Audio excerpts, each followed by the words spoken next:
Oh no, my bank book is missing.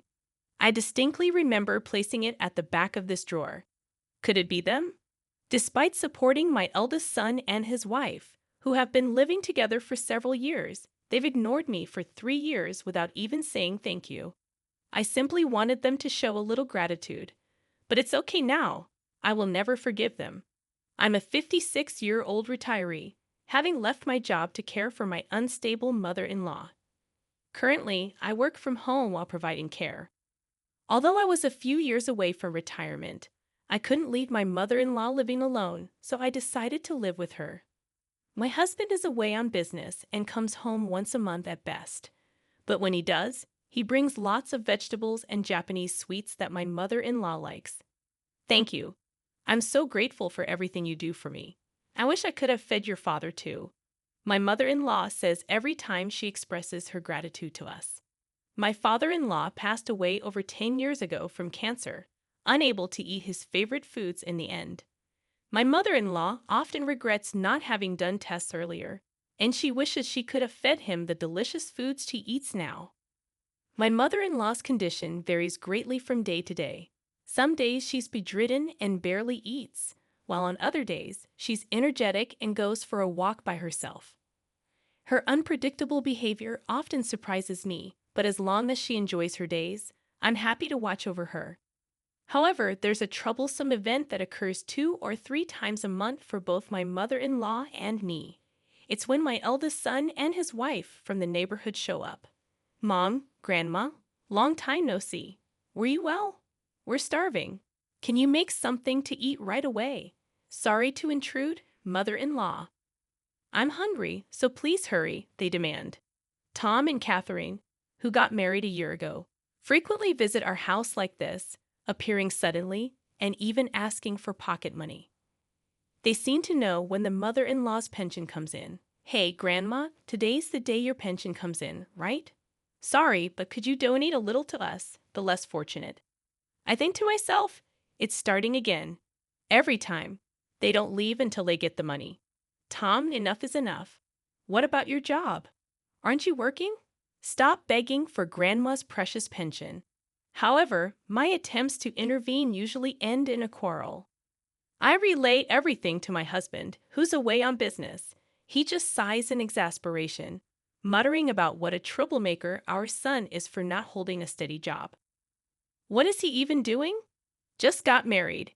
And he's already hopeless, my husband remarks. Though he scolds our son over the phone, it seems to have no effect. This constant cycle of their visits leaves my mother-in-law and me exhausted, losing the will to do anything else. I'm tired, really. It's like they drain all my energy, I confess. Initially, we'd endured their visits, thinking it was only 2 or 3 times a month. But their frequency increased, adding to our stress. Then, in the middle of a weekday, my son suddenly arrived home. I got fired from my job, and for a while, I want to live here, he announced. He had been repeatedly absent without leave, even losing a USB containing important company data. Initially facing a pay cut, he ended up fighting with his boss and getting fired. Despite being clearly at fault, he seemed unrepentant. Seriously, none of them even do their jobs properly and act all high and mighty. That's why I hate people who act like they're elite, my son grumbled. He declared his intention to move in next week, dismissing our concerns about his grandmother's health. Despite my attempts to refuse, he remained stubborn, insisting that his decision was final. Faced with his determination, I couldn't help but sigh. If my husband were here, he would sternly scold them and send them away, but I can't stand up to them alone. Hey, Emily, is Tom moving in here? If so, should I go to a facility? I'll be in the way. And those kids aren't even working, my mother-in-law fretted. Don't worry about such things, mother-in-law. I'll make sure Tom gets a job, and he'll be leaving soon, I reassured her. I feel terribly sorry for making my elderly mother-in-law worry like this. We doted on our only son, but we never intended to raise him to be so unreasonable. The son I knew was kind and considerate, but he clearly changed after meeting his wife, Catherine. To ease my mother-in-law's worries, I offer her assurance. I reassured my mother-in-law, "You don't have to worry about anything. I intend to take good care of you." I repeated my explanation several times, and gradually the tension on her face eased. However, the day my son and his wife moved in arrived sooner than expected. Despite having separate bedrooms, we rearranged the rooms to share one, as my mother-in-law felt insecure being alone. Her desire to share a room highlighted her anxiety. Unfortunately, their behavior from the first day was appalling. "Hey, Mom, we're planning to use the entire second floor for our room. That's okay, right? From today, the second floor bathroom is ours only. You guys don't come upstairs, okay? We're still technically newlyweds, and we don't want unnecessary people coming and going, so please understand," my son announced. They even moved all the stuff from my workroom to the hallway on the same day, leaving me speechless. It became clear that if I stayed silent, they would continue to do and say whatever they wanted. My son added, "Mom, the mortgage on this house is still ongoing, right? I don't plan to pay rent until I find a job, nor do I intend to pay for groceries or utilities. So take care of it." Feeling increasingly irritated, I reluctantly responded, "Ah, I see." From then on, I was ignored by my son and his wife. A week passed since they moved in, and there were no signs of my son job hunting. His wife left dirty dishes unwashed, neglected laundry, and they freely used our car without asking, leaving it full of trash and low on gas without refueling. Overwhelmed with responsibilities, my mother-in-law, who should be relaxing, ended up helping with the housework. Realizing this was wrong, I confronted my son. "Tom, are you even job hunting? You can't just stay at home all the time. Do something, at least clean up your dishes." However, he continued to ignore me. Complaining to his wife, he said, "Lately, I've been hearing these hallucinations. Just now, I heard something about job hunting or whatever. We have a place to live and food to eat, so why work? Stupid." They laughed about it, referring to my mother-in-law and me as hallucinations and ghosts. Despite our frustration, my mother-in-law and I decided to let them be for a bit longer, believing our chance for payback would come eventually. We constantly talked about them when they weren't around, discussing our options to get them out of the house and make them regret their actions. Sharing a bedroom, we spent the entire day excitedly discussing our plan in this challenging situation. I might have succumbed to depression if I were facing this alone, but being together makes it feel like we can get through it. Almost 3 years have passed since they moved in, and it's been 3 years since they started ignoring us. Perhaps they think we're ghosts. True, they haven't paid a penny for rent or living expenses. Their savings must be running out soon, right? Indeed, they might be covering their cell phone bills and dining out. But I've heard they're estranged from Catherine's parents, so financial help seems unlikely. They may ignore us now, but surely they'll come to us for help once they run out of money. We've decided that's when we'll take our revenge. It was 2 weeks after that conversation, when we were busy preparing for my mother-in-law's clinic visit. I noticed my son acting fidgety since morning, not seeming hungry but searching for something. Knowing he would ignore me if I spoke, I pretended not to notice and left for the hospital. Upon returning home, I discovered my son and his wife were gone, and my bank book was missing. Thinking the worst, I went to check my bedroom. Oh no, my bank book is missing. I'm sure I put it in the back of this drawer. Could it be them? I thought. It was too much, even criminal. My mother-in-law came and asked, "Emily, what's wrong? You look pale. Did something happen?" So, I told her that Tom and Catherine stole my bank book. They took the bank book that was kept here. The house mortgage is $2,000 a month, and on top of that, I've been supporting my son and his wife who haven't paid a penny. This is the result. I didn't expect them to say thank you, but I at least wanted them to show some gratitude. But it's okay now. I will never forgive them. Despite the theft, according to my online banking, no money had been withdrawn from the account yet. I rushed to the bank to close the account. They were mistaken if they thought they could withdraw cash with just the bank book without knowing the PIN and without the seal. The more I thought about it, the angrier I became at my son and his wife. I informed my husband about the stolen bankbook, and he said, "It's over. We can disown them for all I care." My mother-in-law suggested reporting to the police, but we decided to leave the house as quickly as possible, making it our last resort.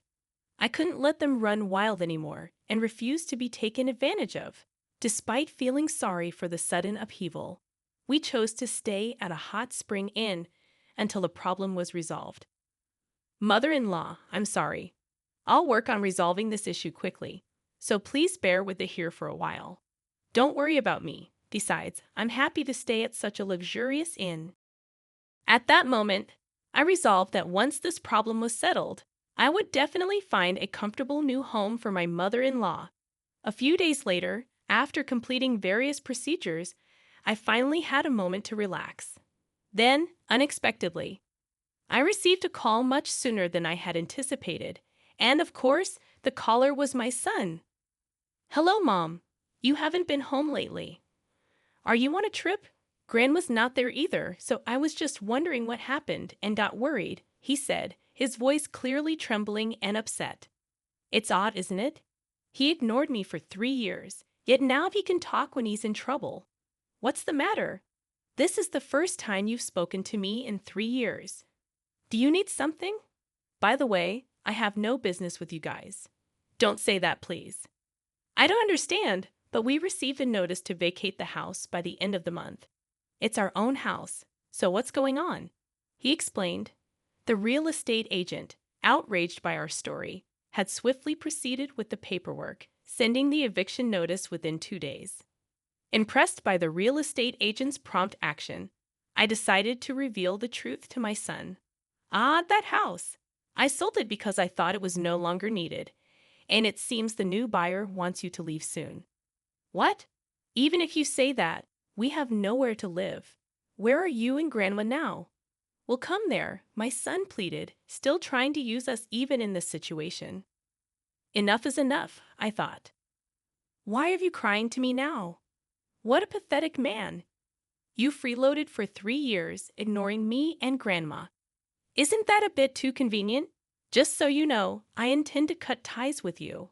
Your father agrees with this decision. Don't say that, please. I didn't mean it. I wanted to get along with you and Grandma, and I'm looking for a job too. My son replied, spilling lies that astonished both my mother-in-law and me. If he had shown genuine remorse, we might have reconsidered, but he had already crossed the line by stealing the bankbook. By the way, you stole my bankbook from the bedroom, didn't you? What were you planning to do with it? You thought as long as you got the money, everything would be fine, right? Lying won't do you any good. No, that's not. I could tell from the other end of the phone that my son was on the verge of tears. Then, realizing my son was useless, his wife took the phone. Hey, what do you think you're doing? Kicking your son and his wife out of their house. Doesn't your heart ache? Are you a demon? Just as I anticipated what she would say next, my daughter-in-law unleashed a barrage of hysterical insults. She went so far as to claim, "You're just living off Grandma's pension too. You're no different from Tom, acting all high and mighty without a job." I was so shocked that I froze for a moment, mouth hanging open. Joeless, do you think I could pay off the mortgage of that big house if I were jobless? I've been paying $2,000 every month, and for your information, I'm not jobless, I retorted. It felt pointless to reveal the truth. Her level of unawareness was apparent.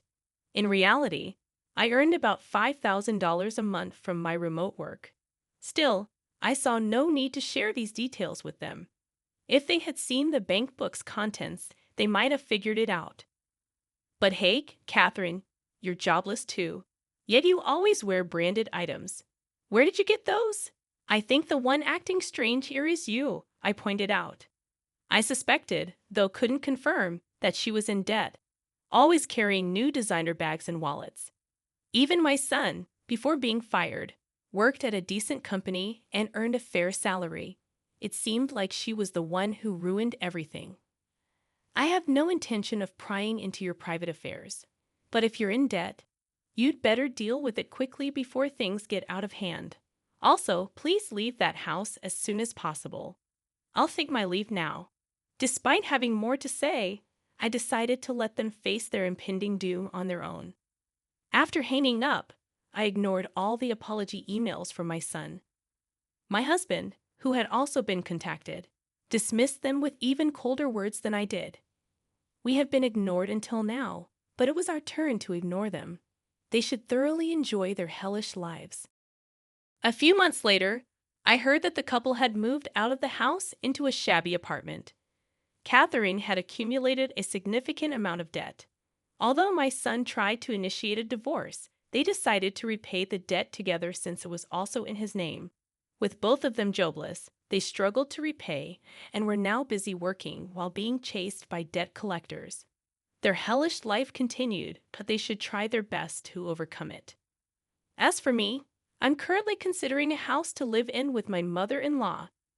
My husband is likely to return from his business trip soon, so we're planning to live together in a comfortable house, enjoying a peaceful and happy life.